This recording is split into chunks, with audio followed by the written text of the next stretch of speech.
Señor, abre mis labios y mi boca proclamará tus alabanzas. Lord, open my lips, and my mouth shall proclaim your praise. Amen.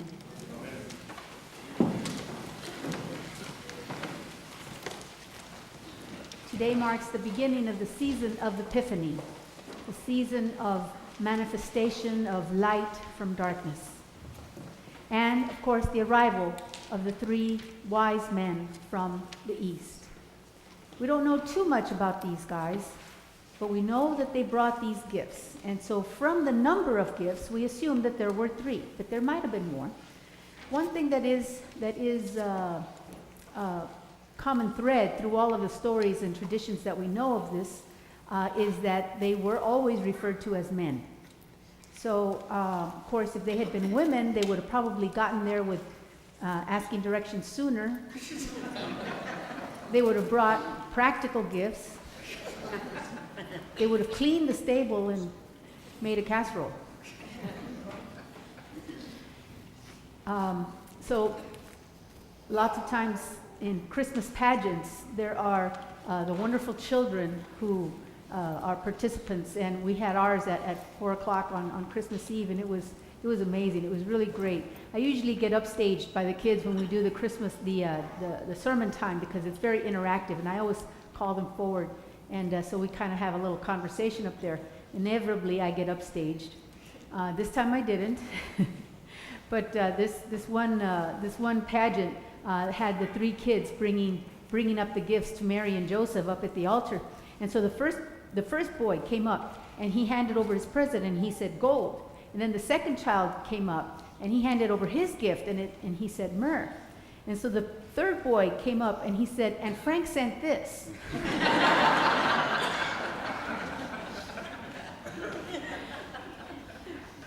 That kind of made sense to him. You know? What's frankincense? It's Frank sent this. So, in the folklore of our faith about these particular gentlemen, they have names too. Can anybody name their? Balthasar is one. Melchior. Casper, the third one. Something I didn't know that I learned recently after going through stories about the tradition of the three magi, is that they were also in some traditions assigned to races. Now, one of them I have always known has been assigned African, and but the other two also had assigned different races. One was European, and the other one was Asian. And so, in this particular tradition, it is to more universally explain or to more universally include all people of the earth. So, it's important for us to understand that during the Feast of the Epiphany, this is the moment where the Gentiles are included in God's plan in a symbolic and very direct way. Up to this point, the story is very much about Jesus coming for the Jews, for the house of Israel, for the house of David, that kind of thing. But this particular feast makes it clear that this appearance, this incarnation of God in the birth of Jesus is meant to include all of humanity. And so this story is one of the ways in which all humanity gets included. So the other thing that I think is very compelling about this particular story is that they followed a star. And a lot of humanity is entranced by stars. We are often looking up at the skies, and sometimes I think in our moments of real wonder, it's the stars that inspire us to think of the future, of possibilities. And we write songs and poetry and make paintings. Van Gogh's most famous painting is called Starry, Starry Night. And Carl Sagan has said, with scientific knowledge, has said that we are all made up of stuff of stars. And that always gives me this feeling of being uplifted, because who among us doesn't like to be known as being a star? All of us have that sense of wanting to be special. And there's this cosmic feeling, this feeling of specialness when we talk about stars. But one of the other things that we say about stars is that we should follow our star. Now, what do we mean when we say that? When somebody says to you, follow your star, what are they trying to say? They're trying to invite us to find our destiny, to look at what is it that we're supposed to be and do in our lives, and to follow it, to do something, to make a difference. Now, there are some things in the world that are huge, enormous. Issues that sometimes feel too giant for us to handle or manage. And yet there are everyday people who have decided that they're going to follow their star and make a difference and address some part of that issue. Oh, years ago, in the 1960s, there was a group of people in our area that saw a very big problem with the foster care system. And there were gaps in the foster care system. So they got together and they created a system called youth homes. And several of the people of our parish were very involved in the inception of youth homes, because they were trying to address a need, a big need, a huge need, that to some people seemed insurmountable, because that problem wasn't a new problem. But it finally occurred to people that there was something that we could do about it, and that we should do something about it. And so people, some from this parish, decided to address the issue, and youth homes was created. And that was like in the 1960s. And that organization has grown extraordinarily. And it has actually evolved into other areas, because not only are foster children, some foster children don't fit into the system, and that's why youth homes kind of stepped in to fill in the gap. Sometimes when they age out, when they turn 18, they are turned out of the system. And theoretically, at 18, you're supposed to be able to live out on your own. Well, I mean, I don't know how many 18-year-olds you know are ready to live out on your own, especially with very little limited parenting skills or adult skills. And so again, Youth Homes has stepped in and is now creating another program that kind of closes that gap, that gives these young adults another chance to increase their living skills so that they can be ready to go out and face the world. That was a huge dream.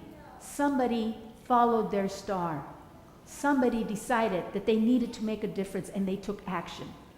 When the Magi saw the star at its rising, they decided they needed to take action. How many people could have seen that star? I mean, the star didn't appear just to them. The star appeared. But these three in particular, or however many there were, decided to follow that star, to lead, to go wherever it led. And they took risks. They had no knowledge where this star was going to end up. But they knew they had to follow the star. They knew that this star was going to lead to something special, something important, something significant. And they were determined. Lots of times when we take on projects that seem insurmountable, we have to have that sense of determination, because there are going to be obstacles. I mean, look at the disciples of Jesus. I mean, surely the odds were stacked against them. Their leader was killed before they ever even got off the ground. But they determined that they were going to take action. And armed with their faith, their extraordinary faith in the big star that they called Jesus Christ, they decided to go and make a difference. They decided to take a chance, and they risked their lives in order to do that.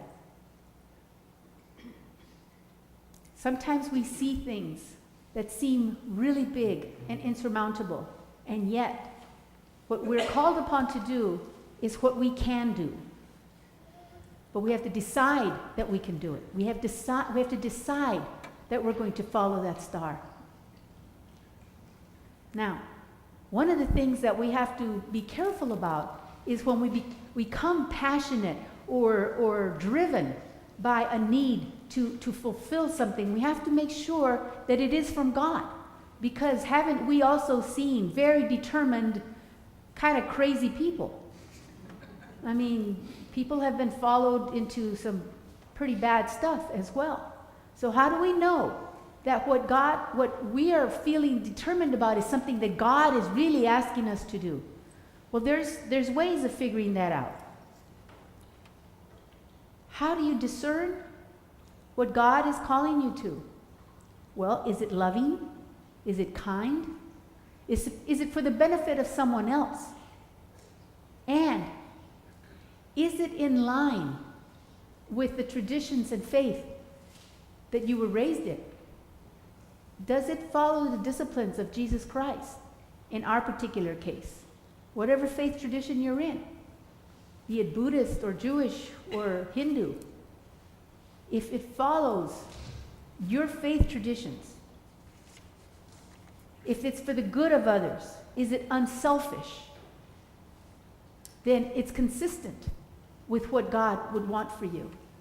That's a good test. That's a good way to determine whether or not this thing that you want to do is of God. We have to follow our stars, because people are meant to make a difference in the world. People are meant not to sit on the sidelines, because all of us have a star. All of us have a destiny. All of us have a purpose in life. And we have to let go of the fear that we might fail. We have to let go of the fear that risking might cause us issues. That in the risk of failure, that we might stumble. There are people who are very successful that failed miserably for a long time before they became successful. But what's different about them is that they didn't stop. Their failures, their challenges, the obstacles didn't stop them. They continued on their way. And I can only imagine that these magi, also faced obstacles and didn't let them stop them. Didn't let those obstacles stop them from moving forward and claiming their star. They set their sights on a worthy star, and they followed it with all their hearts. And so follow your star. Find the star that you're supposed to be working on and following. Find that star. Give it all your heart. Make sure it's of God. Make a difference in the world. Amen.